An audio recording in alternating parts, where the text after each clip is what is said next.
Hey guys, good morning everyone. I hope all are good. आज मैं ले चलती हूँ आपको पाउंटा साइड की ट्रिप में। तो बात करते हैं सबसे पहले आसन बैराज पक्षी अभयारण्य बर्ड कंजर्वेशन रिजर्व। तो यहाँ पे आपको दिख रही होगी बोटिंग वगैरह, और यहाँ पे पक्षियों के लिए भी पक्षियों का जो व्यूज़ होता है यहाँ पे बहुत अच्छा देखने को मिलता है, क्योंकि यहाँ पे जो ये आसन बैराज पक्षी अभयारण्य है, ये आसन नदी और यमुना नदी के संगम पे बना हुआ है।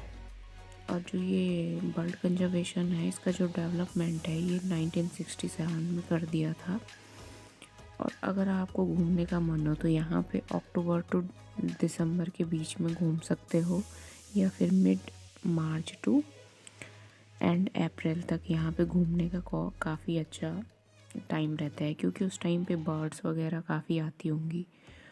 और यहाँ पे जो बर्ड्स हैं वो करीबन काफ़ी 53 प्रजातियाँ यहाँ पे रहती हैं, जिसमें से जो 19 प्रजातियाँ बर्ड्स की हैं वो यूरेशिया से लाई गई हैं, तो इसलिए भी ये यहाँ पे फेमस है।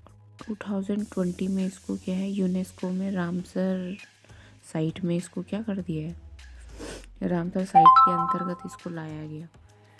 तो यहाँ पे काफ़ी अच्छा घूमने के लिए है, और यहाँ पे चार्जेस अलग लगते हैं। 20 रुपीज़ पर पर्सन एंट्री फ़ीस है यहाँ पे, और फिर बाकी जो फ़ीस पड़ेगी आपके वो आवर्स के हिसाब से पड़ेगी, जितना आप यहाँ पे रह रहे हो। तो यहाँ पे मुझे स्टे वगैरह का भी लगा, क्योंकि रूम्स वगैरह भी हैं यहाँ पे। तो जो ये आसन बैराज पक्षी अभयारण्य है, इसका जो टाइमिंग है वो सुबह के 8 बजे से शाम के 6 बजे तक खुला हुआ रहता है। तो यहाँ पर तो जैसा कि आप यहाँ पे देख पा रहे होंगे, ये सिटिंग एरिया है। इधर यहाँ पे बैठ के आप बाहर का नज़ारा व्यू देख सकते हैं कि किससे अब ये पानी देखो रुका हुआ है। तो ये आसन नदी और यमुना नदी का मिक्सचर पानी है। यहाँ पे जब ये जो मैं अभी टाइम बता रही हूँ उस टाइम पे बर्ड्स आके रुकती हैं। तो जो ये फेमस है ये इसी चीज़ के लिए, एक तो बोटिंग के लिए, दूसरा यहाँ पे आप पक्षियों को देख सकते हो।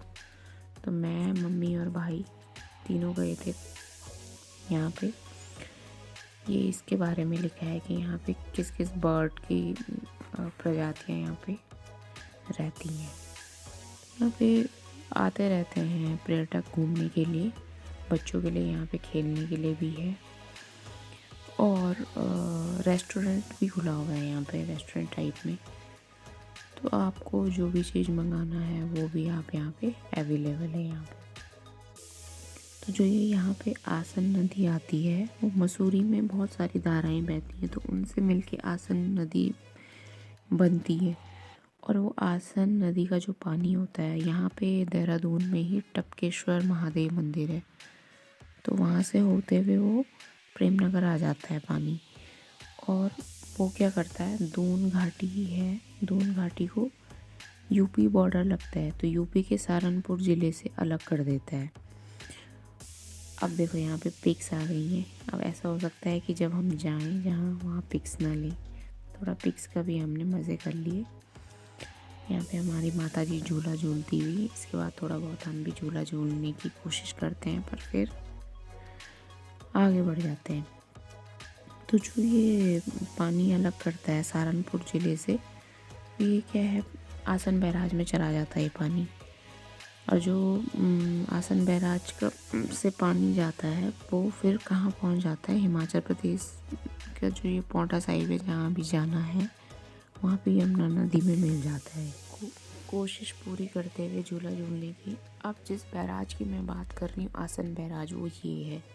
तो ये करीबन 287.5 मीटर लंबा पुल है ये। तो ये क्या है, आसन बैराज है इसमें बना हुआ, इसीलिए क्योंकि आसन नदी पे बना हुआ है ना, तो इसीलिए इसका नाम आसन बैराज रखा हुआ है। अब ये क्या है, आसन नदी और यमुना नदी के डिस्चार्ज चैनल पे बना हुआ है।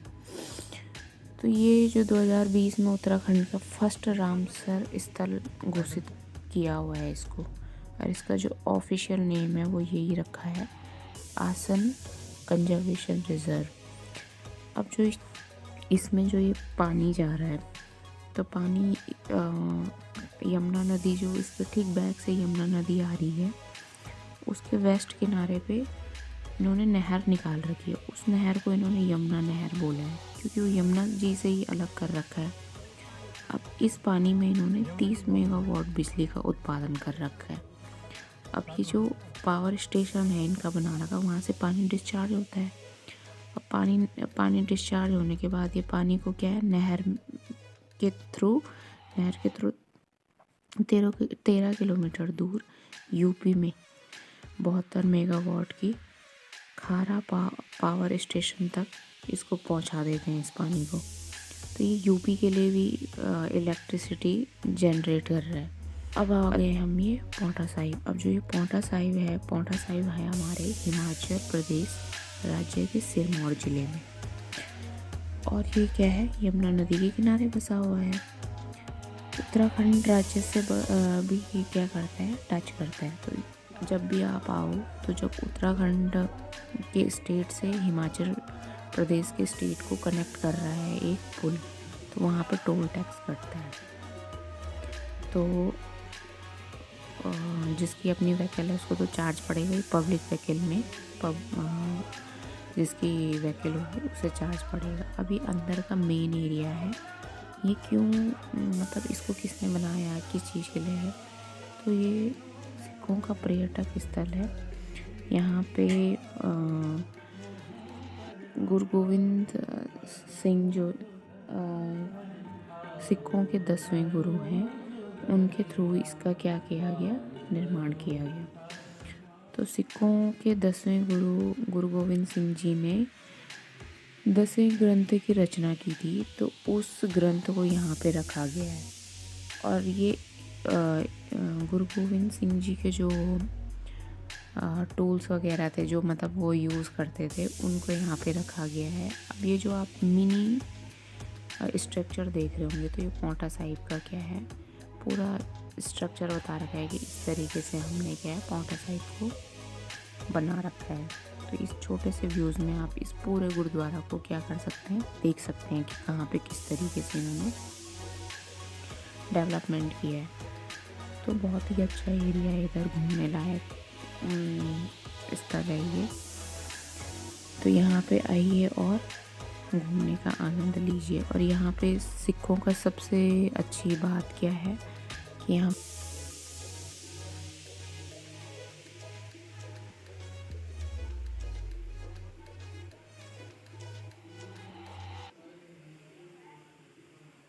पे लंगर का प्रचलन है, तो काफ़ी अच्छा यहाँ पे व्यवस्था की गई है।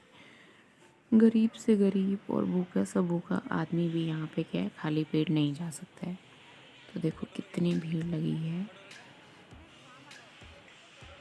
तो उस दिन था कढ़ी चावल और दाल, रोटी, सैलेड और पानी। तो इतने लोग वहाँ पे हर दिन आते हैं। हम तो मैं उसी दिन का व्यू दिखा रही हूँ आपको। हर दिन इतने तीर्थयात्री आते हैं, दर्शन करके जाते हैं और भरपेट भोजन करते हैं। अब देखो इस तरफ देखो, यहाँ कितने वर्कर्स भी नहीं बोलूँगी, श्रद्धालु खाना बांट रहे हैं, जूठे बर्तन को कलेक्ट कर रहे हैं और वहाँ पे धो रहे हैं। तो इस तरीके से वहाँ पे व्यवस्था की गई है। तो ज़रूर आइए और यहाँ पे पांवटा साहिब तीर्थ स्थल का आनंद लीजिए। तो इस तरीके से वहाँ पे भीड़ है लगी हुई। बल्कि मैं मम्मी तो कह भी रही थी कि थोड़ा हम भी हाथ बटा लेते हैं। तो इसमें शर्माने वाली कोई बात नहीं है, बेझिझक जाइए और सेवा कीजिए। तो ये है पांवटा साहिब का व्यू। बल्कि में आपने इसमें एक छोटा सा शॉट भी देखा होगा, तो वो यही वाला शॉट था। लॉन्ग वीडियो बनाने का मुझे थोड़ा टाइम को देख रही थी कि कब मौका मिलेगा, तो वो आज मिला। ये नीचे यहाँ पे गोविंद घाट है, नीचे यहाँ पे लोग अपना स्नान ध्यान भी करते हैं। तो इस तरीके से यहाँ पे हमने एंजॉय किया और थोड़ा बहुत पिक्स के मज़े लिए। बिना पिक्स के तो ट्रिप थोड़ा अधूरी सी लगती है, इसलिए पिक लेना बहुत ज़रूरी है। तो आपको थोड़ा भी ये इन्फॉर्मेटिव वीडियो लगी हो तो please like share subscribe my channel.